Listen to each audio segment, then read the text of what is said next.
Imagine for a second that you are treading water. You're in the middle of this pitch black, just infinitely vast ocean. Sounds terrifying. Right. You are totally exhausted. You have absolutely no idea which direction land is. And just as the panic starts to set in, you realize the water around you is actually swarming with crocodiles. Oh, wow. Yeah, that is the literal definition of a nightmare. It really is. But here's the twist. These aren't literal reptiles. Yeah. In the ancient theology we are unpacking today, those crocodiles are actually competing philosophies. So welcome to our Bhakti deep dive. If you're listening to this right now and you have ever felt just, completely paralyzed by the sheer volume of isms out there, like empiricism, asceticism, mysticism, mental speculation, then you know exactly what that ocean feels like. Oh, absolutely. It's so relatable. Yeah. It is the absolute definition of information overload, but on this cosmic existential scale. So our mission for this deep dive is to kind of cut through all of that noise. We're looking at the profound framework within the infinite forms of the absolute truth, specifically to understand a beginner's path to ultimate bliss. Right, and establishing Sri Chaitanya Mahaprabhu not just as a historical teacher, but as the Supreme Personality of Godhead. Exactly. And, it really is the ultimate starting point. Because before you can even begin to comprehend who the Supreme is, you have to confront your own situation in that water. You have to know you're drowning. Precisely. You have to understand why you even need saving in the first place. That ocean of nescience or ignorance is the material world. And those crocodiles, they represent the very real danger of trying to sort of intellectualize your way out of suffering. Right, because you have all these different schools of thought pulling at you. Yeah, exactly. You have dry philosophers arguing endlessly. You have severe ascetics punishing their bodies. You have these incredibly complex yoga systems. And if you try to navigate that ocean relying solely on your own intellect or, your physical endurance, you are just going to get pulled under by sectarian views. You just become a snack for the crocodile. Pretty much, you just become another casualty of competing theories. Wait, I have to push back right out of the gate here. Okay, go for it. If the ocean is already completely infested with thousands of competing philosophies, isn't offering another savior just, throwing another crocodile into the water? That's a fair question. Like, how does introducing Sri Chaitanya Mahaprabhu not just add to the philosophical headache for someone who is already completely overwhelmed? Well, see, that is the exact trap most seekers fall into. They view spiritual paths as just a menu of different swimming techniques. Like, oh, try the breaststroke. No, try the butterfly. Right. But the framework here, it doesn't offer a new way to swim. It offers a boat. Oh, I like that. Yeah, the profound mercy of Lord Chaitanya is entirely about accessibility. Because other paths, they require immense, almost impossible qualifications. Like what?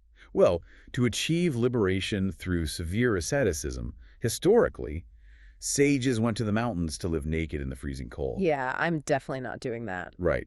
And to achieve it through empiricism, you need this staggering intellectual capacity to debate cosmic logic for years. Okay, so it's a very exclusive club. Exactly. But Lord Chaitanya requires absolutely none of that. The premise is that even an inexperienced, ignorant child can safely cross this ocean of conclusions. By just getting in the boat. Yes, not by fighting the crocodiles, but simply by accepting his mercy. He basically bypasses the intellectual battleground entirely. Okay, so you get pulled out of the ocean, you're safe, but then we are hit with this totally different, almost contradictory metaphor. The desert. Yes. We go from drowning in a dangerous ocean to what the text describes as the desert-like tongue. I know, it seems completely contradictory at first glance. Yeah, like, am I too wet or too dry? Right, but it actually makes perfect sense when you look at the mechanics of human dissatisfaction. The ocean represents the external threats, like the confusing doctrines surrounding us. Blech. But the desert, that represents our internal condition. Yeah, it's spiritual first. Exactly.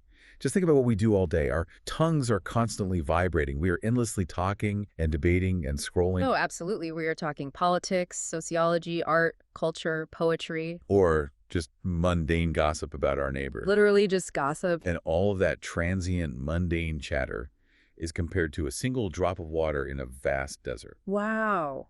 A single drop. Right. Because if you have a massive parched desert, it needs a continuous heavy supply of refreshing water to actually become fertile. A single drop it evaporates the second it touches the sand. It does nothing. Right. So despite all our talking, despite all our crying in various philosophical conferences and podcasts, our tongues remain completely parched. Because we are fundamentally mismatched. Yes. We're trying to satisfy an infinite thirst with temporary, finite data. Which perfectly explains why you can spend, 3 hours debating politics or philosophy at a dinner party and just feel totally drained afterward, Completely exhausted. rather than fulfilled. So, okay, what is the heavy supply of water then? How do you actually flood the desert? Well, this is where that accessibility comes back in. Mm-hmm. The solution isn't silence, and it isn't just having smarter conversation. Right. It's chanting the holy name. Mm. Specifically, the joyful process of singing, dancing, and loud chanting of Krishna's names, as taught by Lord Chaitanya. Okay. That vibration is compared to the nectarean waters of the Ganges River flowing directly over that parched tongue. It moistens the dryness that all those dry philosophers can never cure. It provides ultimate, tangible relief. But this raises a massive question for me. Sure. If we are meant to be drinking this nectarean Ganges water, who exactly is pouring it? Because if Lord Chaitanya is the one delivering us from this spiritual desert and the ocean of ignorance, we need to understand exactly who he is in the grand cosmic hierarchy. Precisely. And to understand his identity, we really have to decode the absolute truth itself. Okay, let's do it. Because in this theology, the absolute truth isn't just this one monolithic thing that you either completely grasp or you don't. Oh, really? Yeah, it's actually experienced in 3 distinct realizations: Brahman, Paramatma, and Bhagavan. Brahman, Paramama, Bhagavan. Right. And understanding how these 3 relate is essentially the key to unlocking the entire philosophy. Okay, let's take those one by one, because this is where the mechanics of the universe get really fascinating to me. The first realization is Brahman, Yes. which corresponds to Sat, meaning unlimited existence. And this is the impersonal, glowing effulgence of the absolute. There's a brilliant analogy used in the text to explain this. The hill analogy, right? Yes. Imagine looking at a massive hill from miles and miles away. From that far off, your eyes can't make out any trees or rocks or animals. You just see this hazy, smoky cloud on the horizon. And it's crucial to understand here that Brahman is not a false realization. It is true spiritual light. The Upanishads actually speak very highly of this impersonal Brahman because realizing it can free you from material entanglement. Oh, so you do escape the crocodiles. Exactly, you escape the crocodiles, but it is incomplete. Because of your imperfect vision from a distance, you miss all the spiritual variety. You are really just perceiving the glowing bodily rays of the Supreme. So you've escaped the suffering of the material world, but you haven't actually arrived anywhere specific. Right, you are just sort of existing in the light. Which naturally drives a seeker to want to get closer. You walk towards that smoky cloud, and as you get closer, things come into focus. And you reach the second realization, Paramatma. Yes. This corresponds to Chit, or unlimited knowledge, so we're moving from a distant glow to a localized supersoul. And the mechanism of the Paramatma is best understood through the analogy of the sun. Okay. There is only one sun in our sky. But if you were to lay out millions of crystals or jewels on the ground, that one sun would appear reflected in every single one of them simultaneously. Oh, wow. I love that image. Yeah. It's beautiful, isn't it? In the same way, there is one Supreme Lord, but he manifests himself as the Paramatma, localized within the hearts of all living beings, and even within every single atom of the entire universe. So you go from this distant impersonal energy to a localized guiding presence right inside of you. Yes. But that is still not the final destination. No, it's... You have to keep going until you hit the ultimate realization, which is Bhagavan. Bhagavan, which is Ananda, meaning complete bliss. And Bhagavan is identified as the Supreme Personality of Godhead, Sri Chaitanya Mahaprabhu, who is Krishna himself. Right. And this is where the framework brings in lotus analogies to explain why Bhagavan is the ultimate complete form. Ah, the lotus flowers. Yeah, devotees are described as clinging to his lotus feet, like bees searching for honey. They never leave because the sweetness is absolute. It's completely satisfying. Yes. And even the creator of the universe, Brahma, is described as being born from a lotus growing from the Lord's navel. So Bhagavan is not a void. Bhagavan is not just a reflection in a crystal. Bhagavan is a person. A real person. A person full with 6 opulences: wealth, strength, fame, beauty, knowledge, and renunciation. To help visualize how these 3 connect, I was thinking about it like this for a beginner. Okay, let's hear it. Imagine the absolute truth is the physical sun. Realizing Brahman is kind of like walking outside on a summer day and feeling the ambient warmth and light on your face. Okay, yeah. It's real, it's massive, but it's totally impersonal. Right. Then realizing Paramatma is like installing solar panels on your roof. You are actively harnessing that localized, specific energy to power your own house. I like that. But realizing Bhagavan that is like getting into a spaceship, flying to the center of the solar system, and actually sitting down to have a face-to-face conversation with the architect who built the sun. That perfectly captures the progression. You're moving from a passive experience of existence to a localized utilization of knowledge, and finally arriving at an active reciprocal relationship with a supreme person. Right. But I want to challenge this hierarchy for a second. Yeah. Why is that face-to-face conversation deemed superior? Like, the premise here is that only Bhagavan offers Ananda, true, complete bliss. Yes. Why do the first two partial realizations, the warmth on your face and the solar panels on your roof, fall short? If Brahman frees you from the material world, why isn't that just enough? Well, consider human nature and what actually generates joy. Think about what brings you bliss in your own life. It is never a void. It is always an exchange. It is a relationship. Oh, that's true. Brahman is unlimited existence, sure, but it completely lacks spiritual variety. There's no one to interact with. You are just merging into an eternal light. Right. It is peaceful, yes, but peace is not bliss. Peace is not bliss. Exactly. And Paramatma is unlimited knowledge and guidance, but it's an administrative function. Yeah. The Supreme Personality of Godhead is, by his very nature, joyful. His pastimes are transcendental. Bhagavan alone possesses the internal potencies where love, play, and intimate devotion actually occur. So you need the person for the relationship. Yes. Without realizing that personal, joyful aspect, your knowledge of the absolute truth is fundamentally incomplete. You are basically settling for watching the glow of the party through the window, but you are missing the party itself. You're missing the party, man. Okay, so if Bhagavan is the ultimate source of this bliss, we have to look at how this vast, supreme entity actually manages the gritty reality of our everyday lives. Right, because we're still here. Exactly. We are still down here dealing with cause and effect, dealing with our own flaws. So let's look deeper at that Paramatma expansion, the supersoul in the heart. Its specific role is defined as the ultimate witness to all living beings, overseeing our activities across the past, present, and future. And this role as the witness is so critical for addressing one of the most common philosophical objections to spiritual justice. Karma question. The karma question. People often argue against the law of karma by saying, well, if I die and completely forget all the bad or good things I did in a past life, why should I face the results of those deeds now? Right. It is fundamentally unfair to be punished or rewarded for something I have zero memory of doing. Exactly. Like, if my consciousness resets, why doesn't my karmic debt reset? It is a totally logical objection if you assume you are the only one keeping the records. But the framework dismantles this with a brilliant analogy. Think of a criminal in a court of law. Okay. The criminal might stand before the judge and genuinely claim they have absolutely no memory of committing the crime. Maybe they were intoxicated, or maybe they literally just forgot. But their lack of memory doesn't invalidate the crime because they are reminded of their misdeeds by witnesses who were present. The witnesses hold the memory. Right. Or, on a more personal level, think of a father and a son.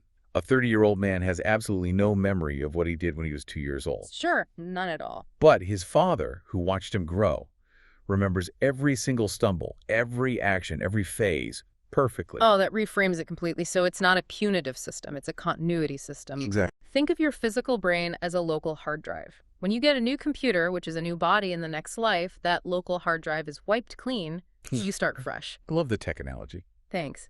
But the Paramatma is the cloud backup. Yes. The data of your desires and actions is still perfectly preserved in the cloud because the supersoul is the constant witness who travels with you from body to body. He doesn't take part in fulfilling your material desires, but he arranges for material nature to fulfill them based on that localized data. That is exactly how the mechanism works. He is the ultimate localized overseer. However, there is a very important distinction to make here about who is who. Okay, lay on me. So we have the Paramatma in the heart. We also have Narayana, who is the majestic four-armed lord who dominates the transcendental realm and oversees the entire cosmic manifestation. The big boss. The big boss. Yeah. And we have Krishna, the two-armed cowherd boy playing a flute. The profound claim here is that all of these unimaginably powerful expansions, the Paramatma and Narayana, are simply expansions of Krishna, who descended as Lord Chaitanya. Right. And to explain how one singular person can be all these different entities with vastly different roles simultaneously, there's the analogy of a high court judge. Yes. Hmm. Consider a high court judge. When he is sitting in the courtroom, wearing his black robes, presiding over the law, he acts in a very strict official capacity. He's the authority. Right. He is awe-inspiring, he demands reverence, and he dictates justice. That represents Narayana, manifesting with 4 hands, holding the conch, wheel, mace, and lotus. He is majestic. Okay. But when that exact same judge goes home at the end of the day, takes off the heavy robes, and plays with his children in the backyard, he is acting in an intimate, relaxed capacity. He's just dad. He's just dad. That represents Krishna with 2 hands holding a flute. It is the identical person, just manifesting different bodily features and moods based on the relationship and the environment. But wait, let me hit you with a real challenge here. Uh-oh, bring it on. There is another analogy used in the text, the analogy of lighting multiple candles from one original candle. Yes, the candle analogy. If you take an original candle and light 10 other candles from it, the fire is identical. They all burn equally bright. There is absolutely no difference in their qualitative power. True. So if all the candles burn equally bright, if Narayana and the Paramatma are qualitatively equal to Krishna, and Narayana is the one overseeing the entire infinite cosmos, creating and destroying universes. I see where you're going. Why is the two-armed cowherd boy considered the original candle? Honestly, if you look at their resumes, the guy running the universe seems like he should be the supreme. It feels kind of backwards to say the relaxed guy in the backyard is the highest truth. That is the ultimate question. Why is the relaxed guy the original? It goes back to how we define supremacy. Okay. We tend to define supremacy through a corporate lens. You know, who has the most power, who does the most work, who manages the most assets. Exactly. Who's the CEO? Right. But in this theology, the absolute highest state of existence isn't work or administration. It is Ananda. It is bliss. The majestic forms, like Narayana or the Prusa avatars who create the material world, they are manifested in relation to potencies and excellences. They have a job to do. They're on the clock. They're on the clock. But the Supreme Lord is not directly attached to the creation and destruction of the material world. His primary eternal business is the enjoyment of transcendental bliss. Oh, wow. So his day job is running the cosmos, but his actual true nature is just playing and loving. Precisely. The original form is the one where he is most fully himself, completely unencumbered by administrative duties. Krishna is eternally an adolescent youth. He expands into all those other forms. He lights the other candles to establish supremacy and manage the universes. So he basically doesn't have to. That's incredible. But the original candle, the source of the flame, is the form dedicated purely to love. Therefore, because Lord Chaitanya is that original Krishna descending to freely distribute that exact same intimate, unencumbered love, he is considered the highest principle of the absolute truth. He is the source of all the other manifestations because bliss is the source of everything. Okay, let's zoom out and summarize this journey. If you are listening to this right now, the core takeaway is that you do not need to drown in an ocean of confusing, competitive, philosophical crocodiles. No, you do not. And you don't need to settle for the dry desert of mundane, everyday chatter that leaves your spiritual tongue totally parched. There is a radical alternative. By understanding the absolute truth, not as a void, and not just as a distant energy, but as a personal, completely blissful entity, Bhagavan, you bypass the confusion entirely. You don't have to navigate that dark ocean by your own strength or intellect. By accessing the merciful teachings of Lord Chaitanya, you get the nectar directly. Directly to the source. You get the Ganges water poured right onto the desert tongue because he is offering the highest, most intimate realization of the absolute truth, completely free of charge. And you realize that the ultimate overseer in your heart, that cloud backup recording your past, isn't some punitive, terrifying force. It is a witness guiding you through the material world, trying to steer you back to that original, joyful relationship. We want to leave you with a final provocative thought to mull over as you go about the rest of your day. If the absolute highest truth of the entire universe isn't a blank void or a distant glowing energy or even a strict four-armed cosmic judge, but is fundamentally defined as a person experiencing and sharing ultimate joyful bliss, how does that change the way you view your own daily pursuit of happiness? That's a huge question. In your own life, in your own relationships, are you settling for the distant effulgence, or are you actually seeking the source? It completely flips the script on what it means to be spiritual. You aren't Yeah. trying to escape into nothingness. You're trying to wake up to joy. You're trying to find the party. Thank you for listening to the Bhakti Deep Dive.